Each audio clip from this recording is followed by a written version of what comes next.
лидерска средба за надминување на разликите околу стратешките прашања на државата. Или пак нова протоколарна средба на која Ковачевски и Мицковски само ќе се сликаат без да најдат заеднички јазик околу клучните прашања за државата. Добре ден за Марко Трошановски. Трошановски има ли реално шанси Ковачевски и Мицковски да пронајдат заеднички јазик околу клучните прашања, а едно од тие се уставните промени, или пак и натаму јазот ќе се продлабочува и политичкиот анимозитет ќе продолжи? Видете, лидерските средби како формат на решавање на проблеми и кризи не се преферирани од нашите граѓани според сите истражувања што ги правиме. Тоа значи дека системот треба да има механизми, а има, но не се користат пред собранието, каде што ќе се дискутираат важни стратешки прашања во кои што испредниците на народот ќе дојдат до консензус некаков. Има консултативни процеси и слично.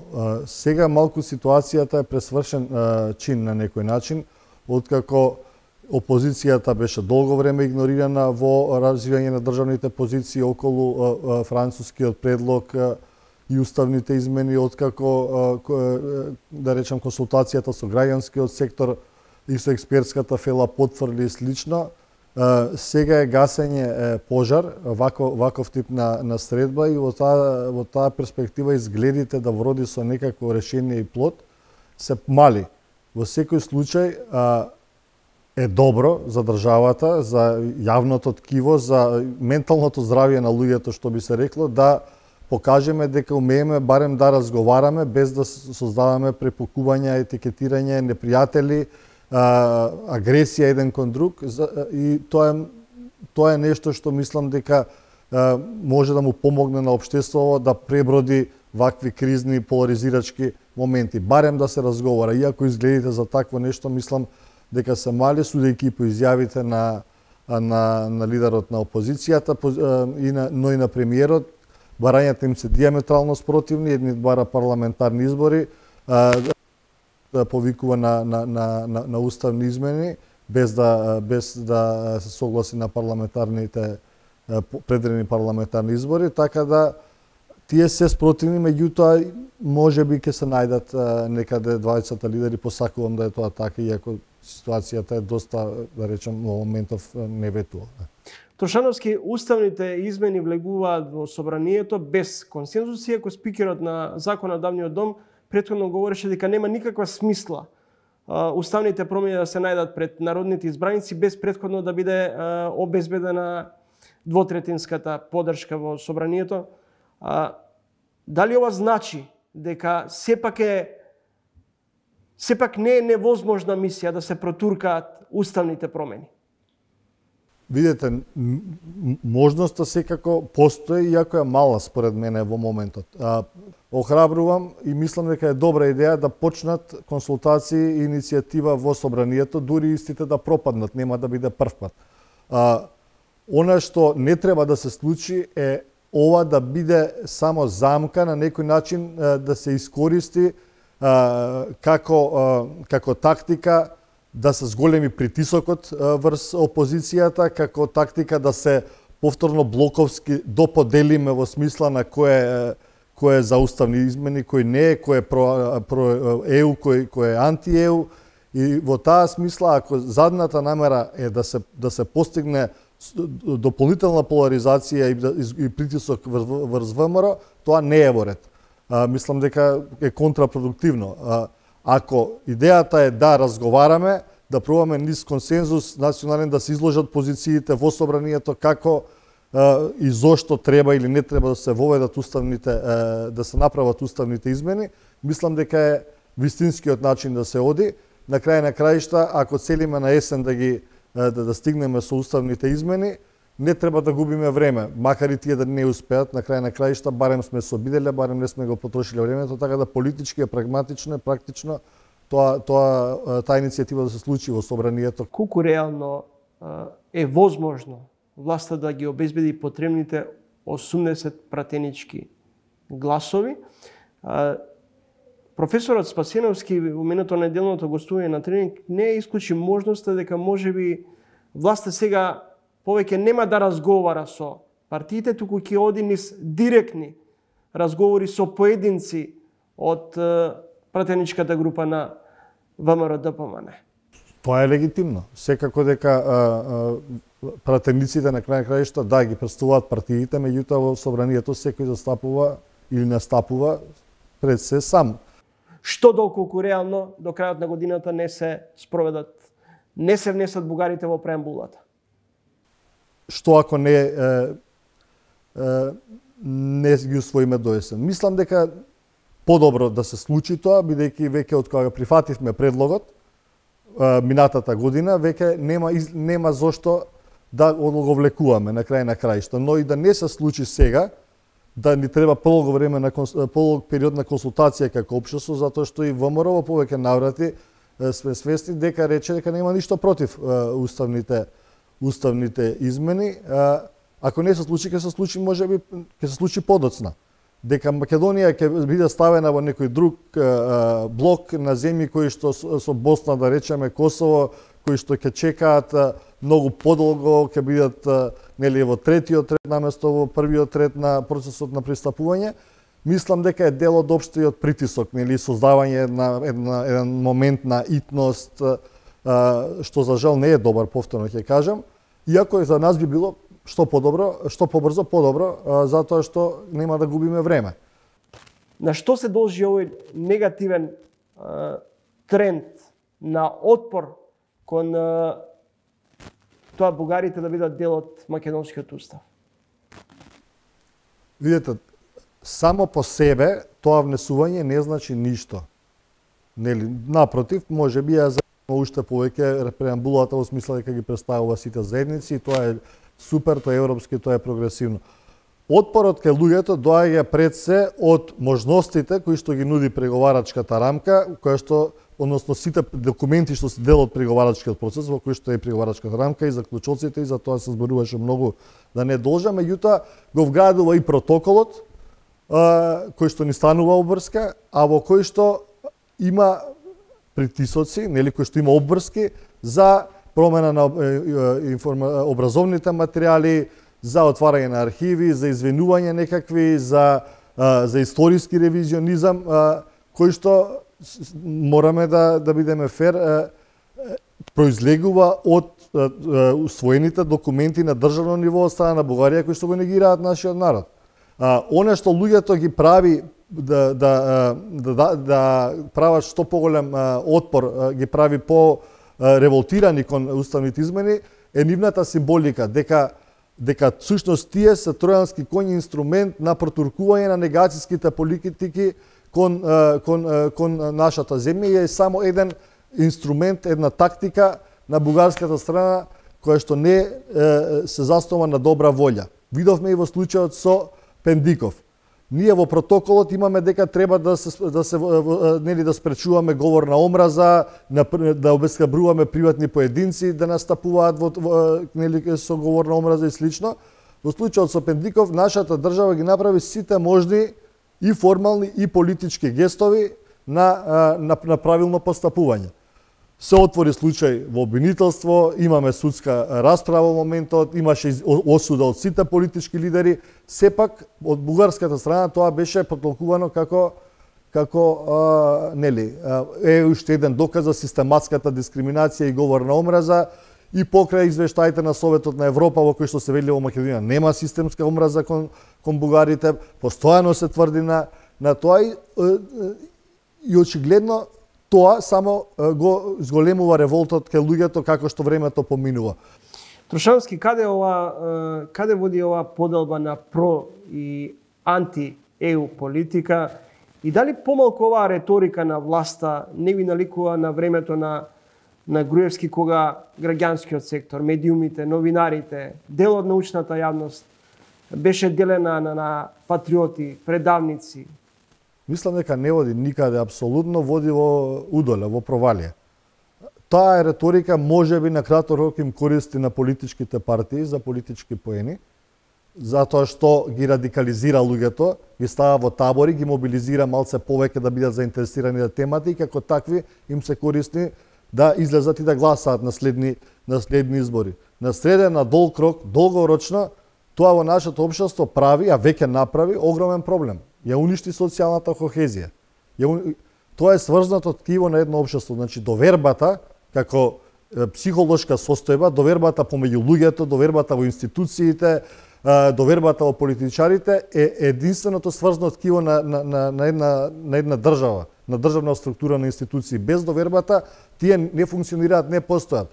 Таквата поларизација, анти-ЕУ, про-ЕУ, ги повикуваме сите меѓународни донатори да им ги трнат фондовите на граѓански организации и медиуми затоа што се критични за Европската Унија, овие се предавници, овие се комуњари, нели, и така натаму. Апсолутно не води никаде. Затоа и рейтингот на партиите е многу низок. Затоа и многу малце луѓе се препознаваат во политичките партии. Затоа што таа реторика е длабоко во суштина туѓа на човековата природа, која има потреба секогаш да се поврзе во најмала рака со своите сограѓани со кои што дели една заедница, односно ја дели оваа држава. Ние имаме многу ниско ниво на медиумска писменост, луѓе многу лесно подложни на дезинформации и манипулации, кои што секогаш имаат цел да постигнат таков ефект, да ја уништат довербата на луѓето во институциите, со што ги прават државите ранливи. Правејќи ги такви, тие ги контролираат понатаму. Ние со оваа реторика само им помагаме на тие хибридни војни и недобронамерни пропаганди. Трошановски, недела излеговте со ново истражување околу перцепцијата на функционалноста на собранието. Според првичните податоци има пат на довербата во институциите и натаму, нефункционално собрание, пат на рейтингот на претседателот Пендаровски. Претседателот се уште има едно од највисоките рейтинзи споредбено со други, меѓутоа има пат од минатата година. Тоа е вистинскиот начин да се кажат нештата, а што се однесува до собранието и падот на довербата во него, тоа е рефлексија на што се случува во собранието изминативе неколку години. Не само активната блокада сега, туку и изминатиот период.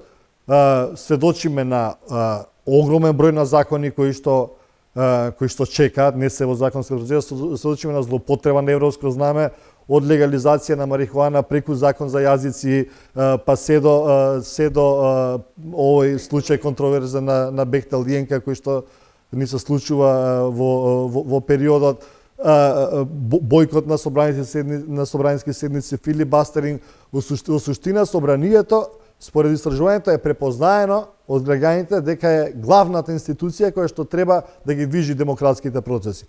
Но праксата и перформансот на најголем дел од пратениците, не сите, е сосема спротивен и токму поради тоа таа доверба е ниска. Следите тренинг гостин во емисијата Марко Трошановски, претседател на Институтот за демократија и политиколог. Трошановски критики врз работата на Републичкиот судски совет, но генерално забелешките подолг период се однесуваат на неефикасност на севкупниот правосуден систем, неажурност на судиите, одоголекување на процесите. Претседателот на Републичкиот судски совет вели дека неоправдано е тврдењето на холандскиот амбасадор дека судското тело кое разрешува и избира судии е нелегитимно. Колку Републичкиот судски совет има интегритет и колку судиите имаат кредибилитет? Ние како организација, заедно со сите други членки на платформата за борба против корупција, побаравме оставка од членовите на судскиот совет после тоа фијаско и таа гротеска што се случи со разрешувањето. Мотивите за тоа се исто така познати на јавноста. Би рекол дека нешто што се нарекува морална одговорност, а отсуствува кај голем дел од нашите функционери, вклучително и кај дел од судиите, мора да биде императив на делувањето.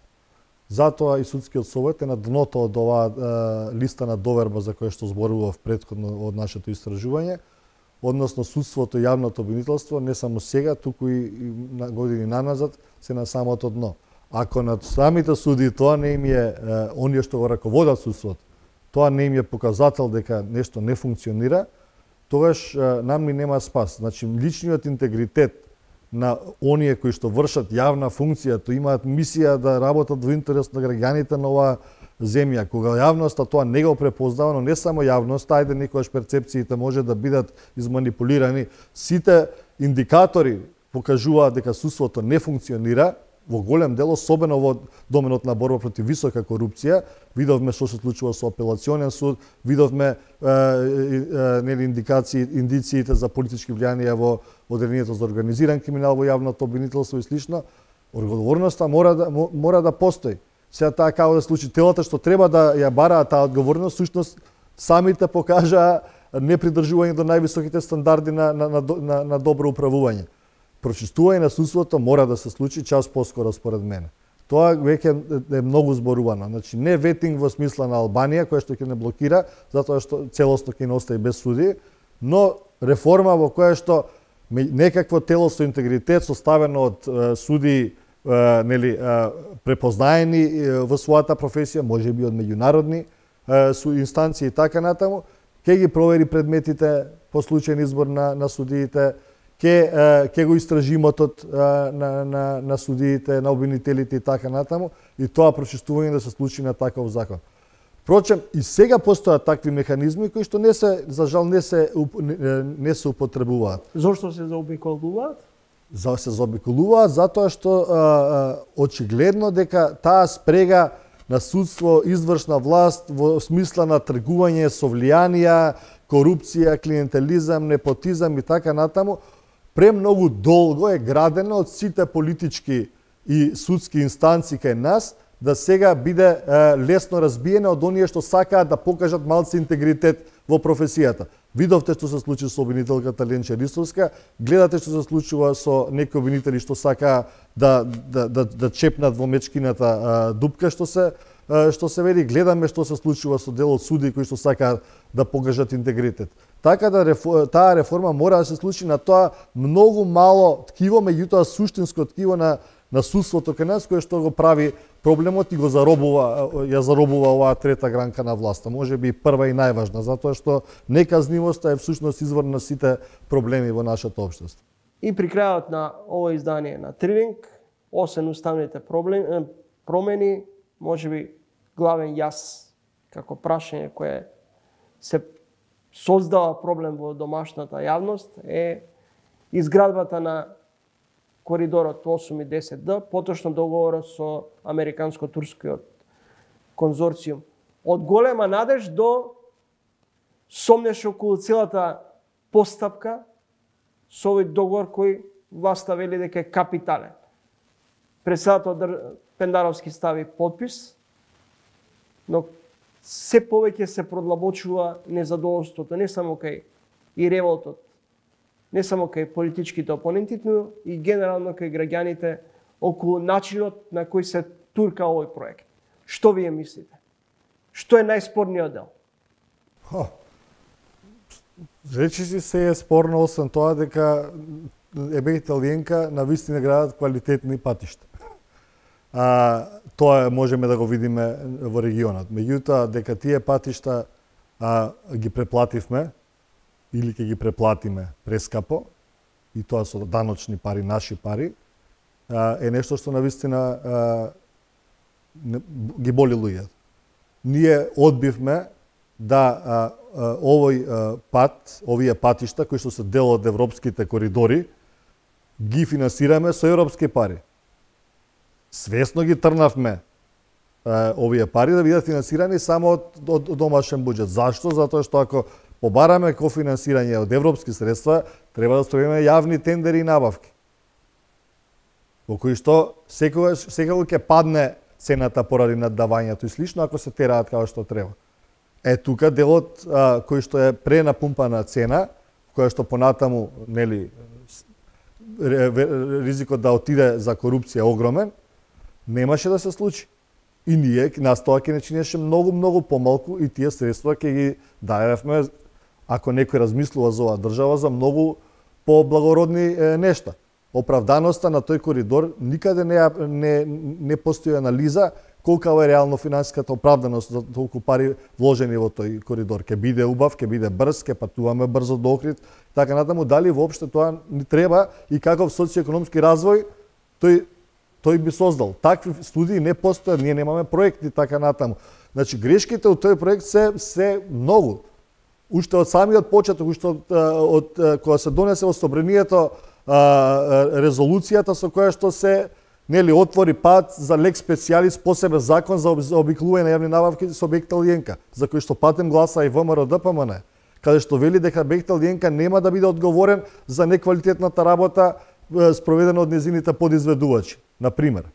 И така и ред други. Значи од таа фаза, потоа дека имаме проект за кој што немаме проект всушност, немаме план. Од каде се тие проекции на сумата кога не знаеме што треба да се гради и како треба да се гради.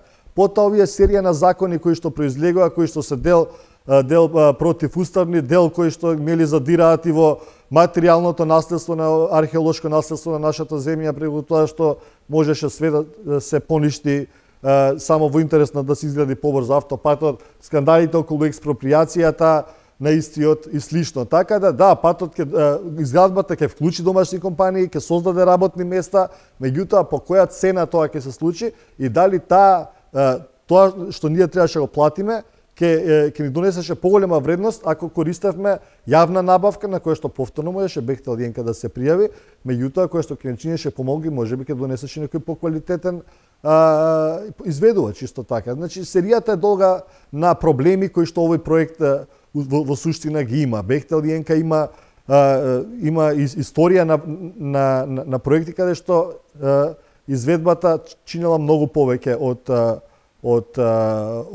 првичната цена и така натаму.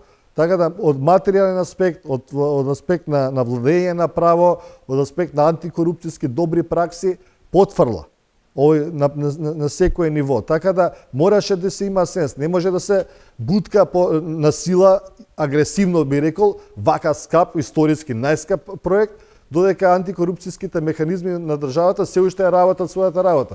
СК уште го разгледува договорот, обвинителството иницираше истрага за која што не знаеме до каде, не се истражија наводите за ангажирање или на надзор, фирми за надзор и така натаму, што исто беа значителна ставка, ама ние го буткаме Бехтел Јенка.